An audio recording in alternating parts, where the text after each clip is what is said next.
සුගත් වසන්ත සිල්වා මන්ත්‍රීතුමා ඔබතුමාට විනාඩි 8ක කාලයක් ලැබෙනවා. ගරු සභාපතිතුමියගෙන් අවසරයි. ඉතා කෙටි කාලයක් ලැබිලා තියෙන්නේ. ඒ කාලේ උපරිම වශයෙන් ප්‍රයෝජනයට ගමු. ප්‍රහාරකයා අශිෂ්ට සම්පන්න වුවත් ප්‍රතිප්‍රහාරකයා අශිෂ්ට සම්පන්න විය යුතු නැහැයි කියලා අදහසක් මේ මුහුණු පොතේ ලියවිලා තියෙනවා එක්කෙනෙක්ගේ අතින්. ඔව්. ප්‍රතිප්‍රහාරකයා අශිෂ්ට සම්පන්න නොවෙන්නේ ප්‍රහාරකයාගේ අන නිසා නෙමෙයි. මග පෙන්වීම නිසා නෙමෙයි. අපි ශිෂ්ට සම්පන්න වෙන්නේ අපේ හැදියාව, අපේ දේශපාලන දැක්ම, දර්ශනය මත. එක්තරා මන්ත්‍රීවරයෙක් මං සම්බන්ධයෙන් කියපු කාරණයක් ඔළුවට එනවා. ඒක මං හිතන්නේ ඔහු පාර්ලිමේන්තුවේදීවත් ඉස්කෝලේකදීවත් නෙවෙයි කිව්වේ නිදහස් පරිසරයක් තුල. ඒ නිදහස් පරිසරයක් තුල ඔහුගේ ප්‍රකාශය මං හිතන්නේ ඔහුගේ අතුලාන්තය ආත්මය එළියට පෙන්වන දෙයක්. ඔහු ඊට හැල්ලු විදියට මගේ අවබෝධය, මගේ දැනුම, මගේ බුද්ධිය හැල්ලු කරලා තියෙනවා. ඇත්තටම මට දුක නැහැ. අපිව ගැන හරියට නොදන්න පිටස්තර විශ්වවිද්‍යාලයක වෙන තැනක කෙනෙක් එහෙම කිව්වනම් අපේ මතෙල්ලිලා අයියේ කිය ඇවිල්ලා දේශපාලන නරි නාටකම් නටාපු කෙනෙක්. මට දුක ඒ වගේ කෙනෙක්ගේ කටින් මගේ දෘශ්‍යාබාධිත භාවය, මගේ අවබෝධය, මගේ දැක්ම පිළිබඳ කරපු නිග්‍රහයට. ඔව්, ඒ මන්ත්‍රීතුමාට කියන්න කැමති මට පුළුවන් කෙනෙක්ගේ අතින් අල්ලගෙන මේ කවුද කියලා නම කියන්න. ඒක දෘශ්‍යාබාධ අපට තියෙන හැකියාවක්, කුසලතාවයක්. හැබැයි සභාපතිතුමිය අපට කියන්න බෑ අතින් අල්ලගෙන ඒ යකාගේ පපුව ඇතුලේ තියෙන බ්ලේඩ් ගැන, වීදුරු කටු ගැන, කටුකම්බි ගැන අපට කියන්න පුළුවන් එයාගේ නම විතරයි. එමෙ හැකියාවක් තිබුණා නම් හරිම ප්‍රයෝජනවත්. එහෙමනම් කවදාවත්ම ඒ තුමාගේ අතින් වැරදිලාවත් අල්ලන්නේ නැහැ. වැරදිලාවත් අල්ලන්නේ නැහැ. ඊළඟ කාරණය තමයි අවුරුදු 76කට සාපය ගැන මං කියනවලු. ඔව්, මං අවුරුදු 76ක සාපය ගැන කියනවා. නොදැක්කත් නොපෙනුනත් මොකද මම ඉතිහාසයේ විශේෂවේදී ප්‍රථම පන්තියේ සාමාර්ථයක් තියෙන පුද්ගලයෙක් විදියට මම අවුරුදු 76ක ශාපය ගැන නෙමෙයි මට 2500ක ඉතිහාසය ගැන කියන්න පුළුවන්. අවුරුද්දෙන් අවුරුද්ද, අවුරුදු 100න් 100, අවුරුදු 100 මං 76ක වකවානුව ගැන කියන්නේ නිකන් කටට එනවටවත් වෛරය වපුරවන්නවත් නෙමෙයි. අපි නෙමෙයි වෛරය වපුරන්නේ.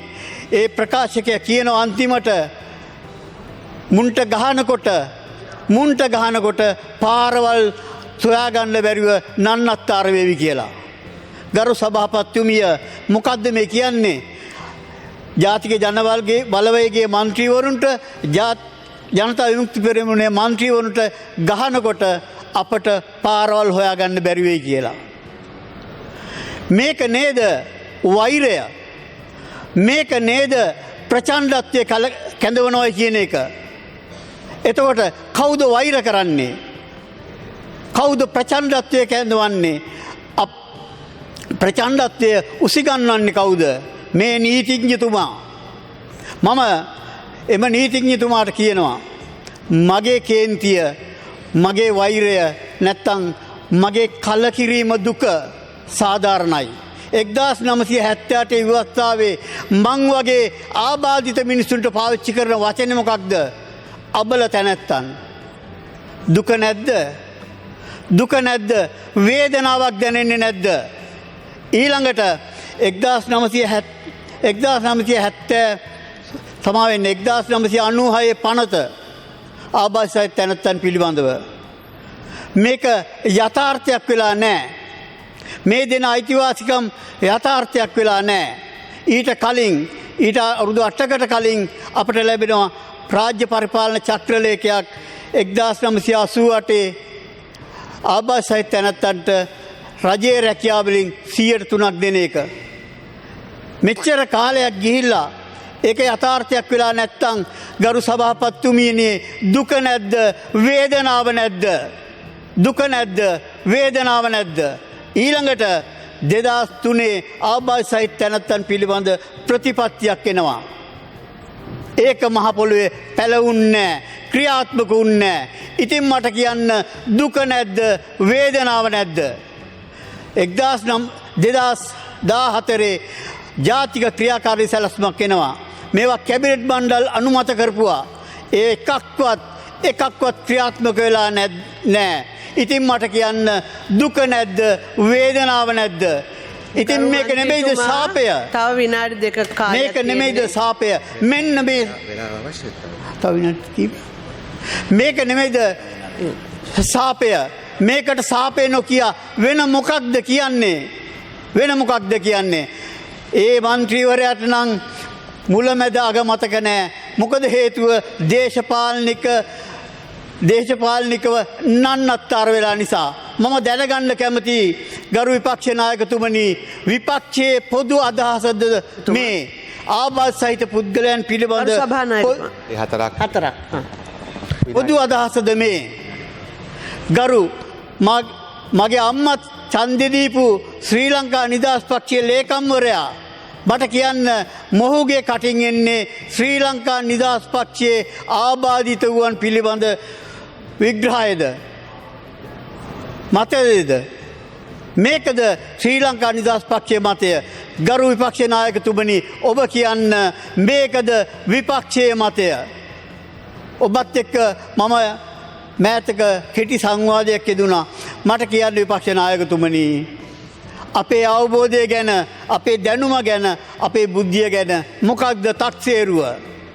මොකක්ද තක්සේරුව මෙන්න මේ තත්ත්වය වෙනස් කරන්න තමයි අපි එක්වත් නොහැර යන ප්‍රතිපත්තිය අනුව වැඩ කරන්න සූදානම් මේ අවුරුද්දේ අයවැලේකඩෙන් මාස 8ක් තුල අපි ආබාධ දීමනාව 7500 සිට 10000 දක්වා වැඩි කරනවා ඒ විතරක් නෙමෙයි ලක්ෂ 1.5කට ආසන්න ප්‍රමාණයකට දීපු ආබාධ දීමනාව අපි ලක්ෂ 4 දක්වා වැඩි කරනවා මේ ලක්ෂ 4 දක්වා වැඩි කරලා පොරොත්තු ලේඛන කියන සංකල්පය අපි ප්‍රාදේශීය ලේකම් කාර්යාල වලින් අතු ගන්නවා අයින් කරනවා මේ සියලුම සුදුසුකම්ලත් ආබාධ සහිත පුද්ගලයන් තව දුරටත් අපි පොරොත්තු ලේඛනේ තියන්නේ නැහැ ඇයි මේ පොරොත්තු ලේඛනයක් දෙන කට්ටියගේ කෝටායකින් තවත් සහෝදර ආබාධිත කෙනෙක් මිය යනකම් අපට සිද්ධ වෙනවා ඊළඟට පල්ලෙහා ඉන්න එක්කෙනා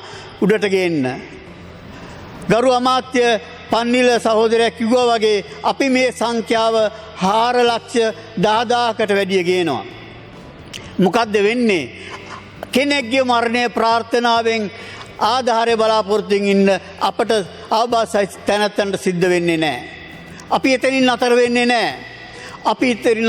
නැහැ ආබාධ සහිත තැනැත්තන්ගේ ප්‍රවේශ පාසුකම් පිළිබඳව තියෙන උනන්දුව සහ ඒ අවකාශයන් නිර්මාණය කිරීම සඳහා බල කිරීමේ ව්‍යාපාරයක් ගේනවා ප්‍රවේශය තහවුරු කරන්න සෑම මාදිලියකම ප්‍රවේශය තහවුරු කරන්න ඒ ප්‍රවේශය තහවුරු කිරීම තුලින් තමයි ආබාධිත බව අයින් කරමින් නිර්බාධිත සමාජ ජීවිතයක් ඔවුන්ට උරුම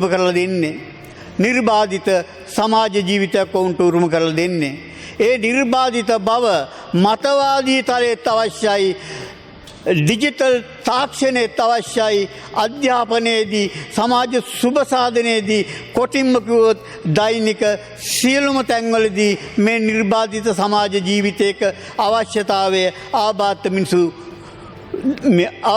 මිනිසුන්ට අවශ්‍ය වෙලා තියෙනවා මේ සංඛ්‍යාව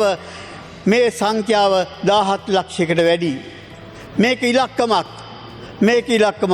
මේකේ සැබෑ ඩේටාබේස් එක සැබෑ දත්ත පද්ධතිය නිර්මාණය කරන්න මේ අයවැයෙන් කෝටි 10කට මුදලක් සමාජ සුබ සාධන අමාත්‍යාංශයට මන්ත්‍රීතුමා තව විනාඩි දෙකක කාලයක් තියෙනවා ආබාධ ලේකම් කාර්යාලයට දීලා තියෙනවා මේ කටයුතු අත්‍යවශ්‍ය දෙයක් දත්ත පද්ධතියක් නැතුව අපි කොහොමද විද්‍යාත්මක ප්‍රවේශයකින් විද්‍යාත්මක ප්‍රතිපත්තියක් මත මේ ආබාධ ජනතාව බලගන්වන්නේ ශක්තිමත් කරන්නේ ඔවුන්ගේ ඌමනාවන් තේරුම් ගනිමින් ඒ අවශ්‍යතාවයන් ඒ සේවාවන් සපයන්නේ අපි ආණ්ඩුවක් විදියට සූදානම් ජාතික ජන බලවේගයේ විදියට අපි සූදානම් අන්නේ දත්ත මත පදනම් වෙලා විද්‍යාත්මක ප්‍රවේශයකින් පොහොසත් රටක් තුල ලස්සන ජීවිතයක් උරුම කර දීමේ මහඟු සත්කාරය නෙමෙයි සමාජ වගකීම සත්කාරය නෙමෙයි සමාජ වගකීම් ඉෂ්ට කරන්න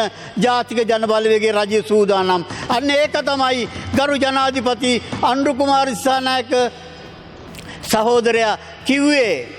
අනුර කුමාර දිසානායක සහෝදරයා තමන්ගේ අයවැය පූර්විකාවේදී කිව්වේ ආර්ථික විභව ශක්තියින් ආබාසයි තැනැත්තන් තුල තියෙන ආර්ථික විභව ශක්තියින් ඔප්නංවල ස්මතට ගෙනෙල්ලා ප්‍රබෝධමත් කරලා මෙන්න මේක ජාතික සංවර්ධනයට එකතු කරනවායි කියලා. ජාතික සංවර්ධනයට එකතු කරනවායි කියලා. අන්න එතකොට මොකක්ද සිද්ධ වෙන්නේ? ජාතික සංවර්ධනයේ නියම හවුල්කරුවන් බවට මේ ලක්ෂ සංඛ්‍යාත ආබාධිත මිනිසුන්ට පත් වෙන්න පුළුවන් වෙනවා. ආබාධිත පුද්ගලයන්ට පත් වෙන්න පුළුවන් වෙනවා. එතකොට අර වගේ කෙනිහිලිකම් ටොකු ඇනිලි කොකා පෙන්නිලි වලට ඔරොත්තු නොදෙන ආබාධ සහිත ප්‍රජාවක් ශ්‍රී ලාංකීය සමාජයට ඒවි. තවදුරටත් එන්ඩේරා සහ බැටළුවා න්‍යායට ආබාධ සහිත ප්‍රජාව සූදානම් නොවේවි. අන්නේ මහඟු සත්කාරයට මහඟු සමාජ වගකීම දරන්න මේ ගරු විපක්ෂයේ නායකතුමා ඇතුලේ පක්ෂවල බුද්ධිමත් පුළුල් මනසක් තියෙන ආයෙත් මං කියනවා බුද්ධිමත් පුළුල් මනසක් තියෙන විපක්ෂයේ මන්ත්‍රීවරු එකතු වේවි. කුහකයෝ සමාජයේ කුළුවක්කියට යාවි. බොහොම ස්තුති කරු.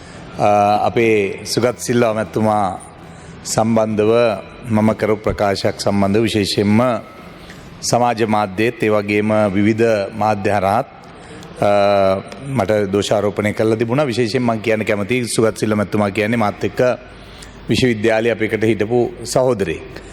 ඒ වගේම ඔහු වෙනුවෙන් ඔහු මාව එකතු කරන් ගිහලා මගෙන් ගීත අහලා තියෙන සහෝදරයෙක්. ඒ නිසා කිසි වෙලාවක මේ විශේෂයෙන් මම කියන්න කැමතියි අපේ විශේෂ අවශ්‍යතා සහිත මේ රටේ ඉන්න ප්‍රජාවට කිසිදු ආකාරයේ අපහාසයක් කරන්න උපහාසයක් කරන්න මගේ බලාපොරොත්තුවක් තිබුණේ නැහැ. විශේෂයෙන් මම කතා කරේ වෙන කාරණයක් ඉඳ නෙමෙයි.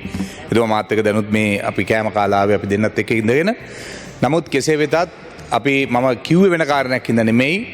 එතුමා වගේ කෙනෙක් අතිනුත් ඔවුන්වත් තල්ලු කරලා තියෙනවා මේ වෛරය වැපිරවීමේ ක්‍රියාවලියට. ඒකයි මට කියන්න උවමනා වෙලා තිබුණේ වෙන කාරණයක් ඉඳ නෙවෙයි.